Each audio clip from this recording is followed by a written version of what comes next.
fuck it, dudes. If you want to get a fucking Booster as your first motorcycle, I say go for it.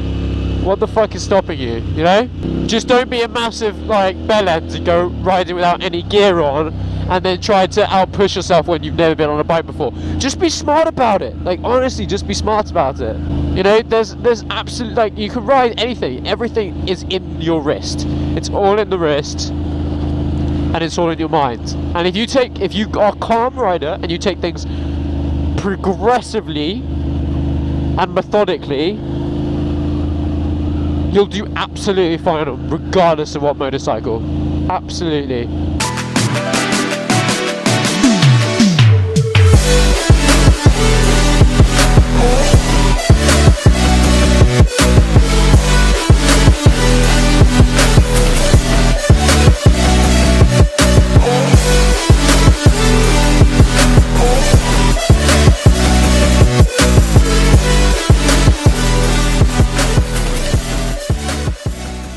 Good morning, boys and girls. It is RST Blade here on this fantastic, wintry, bright and beautiful day. It was too good of a day, so I thought, fuck it, I'm going out for a ride. It's cold though, so I'm wearing like 14 layers of clothing.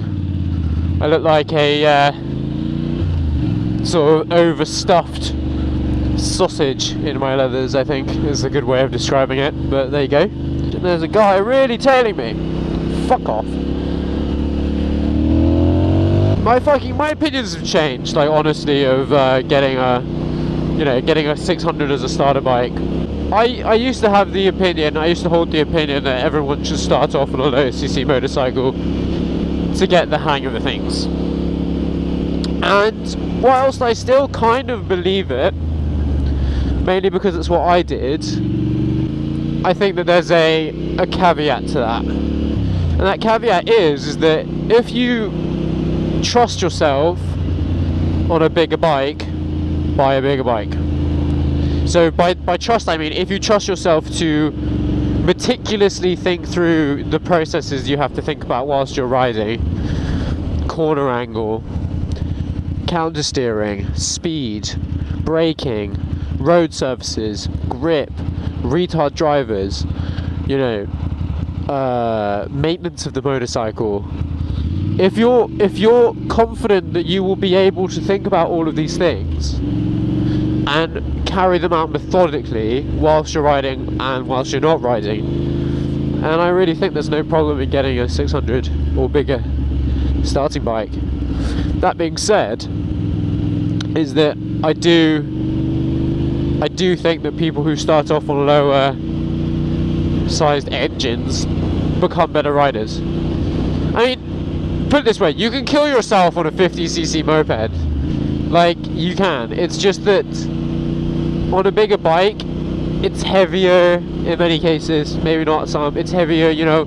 The thing that worries, the thing that would catch me out is, for example, let's say you're on a bigger motorcycle and you go across a bump.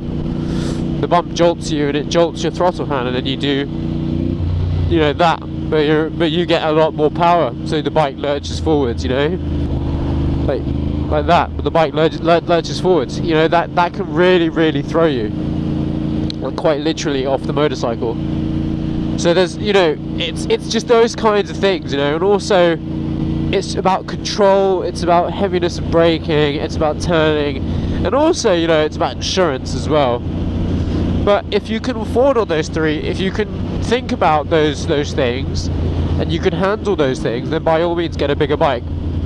Though I do think that 125cc riders, they do become better riders because they understand how the road works. You know, they understand how a motorcycle works without having to worry about the power behind the motorcycle. So they can become better riders. I've seen 250 riders who can outride guys on R1s, you know, like most, well, obviously not on the highway, but on a curvy road, absolutely. So it's all those kinds of things to think about. I mean, this is a 600 monster, and you know, I started off on a 125 Yamaha YZF 125, and that was a great little learner bike. But then I got bored of it really fast. really fast. I mean, it only put out sort of 14 horses. It could hit 84 miles an hour, I think was the fastest I ever had out of it. And, you know, it's just... And it took a long time to get there, you know? I just got very bored of it very quickly. And then I went on to this bike, and I've been so much happier on this bike. It suits me in every single way.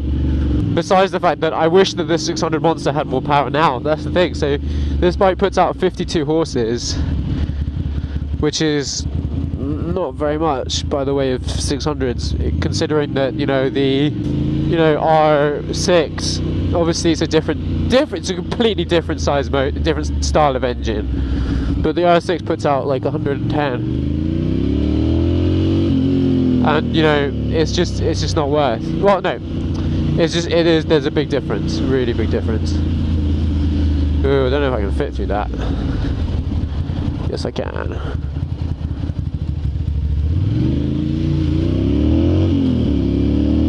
A naked bike is probably the way to go for a beginner, because also you don't need to worry about, you know, the expensive fairings if you have a tiny little spill as well.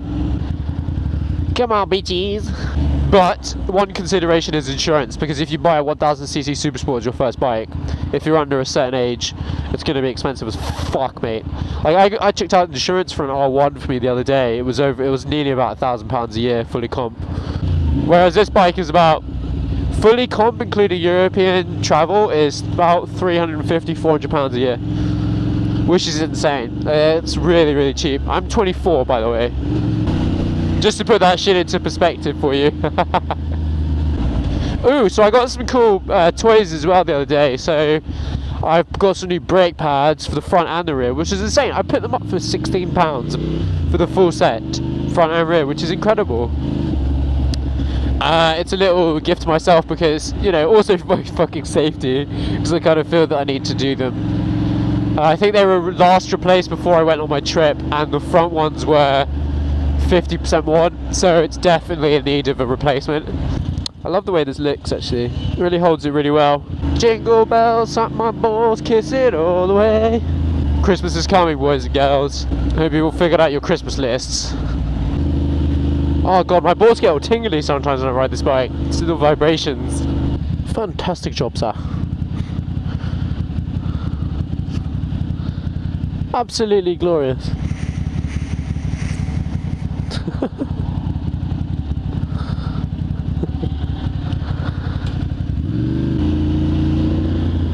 He still hasn't moved. That's so funny.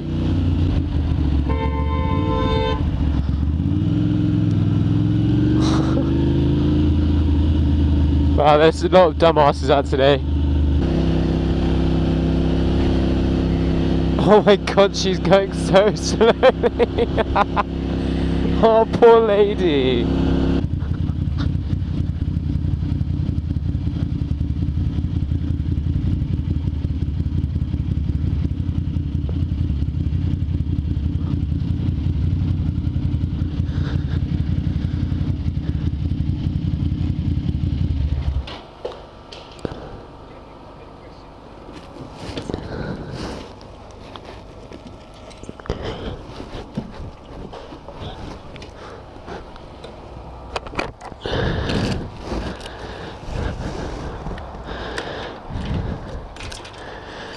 Oh, it's an old Trump Daytona. That's awesome. That CBR's had a better day. Damn. Someone's knocked that thing to shit. Sort of scratches down the side. I like that though. That's huge. Holy shit. It's a 2000 something CBR. That's a nice bike.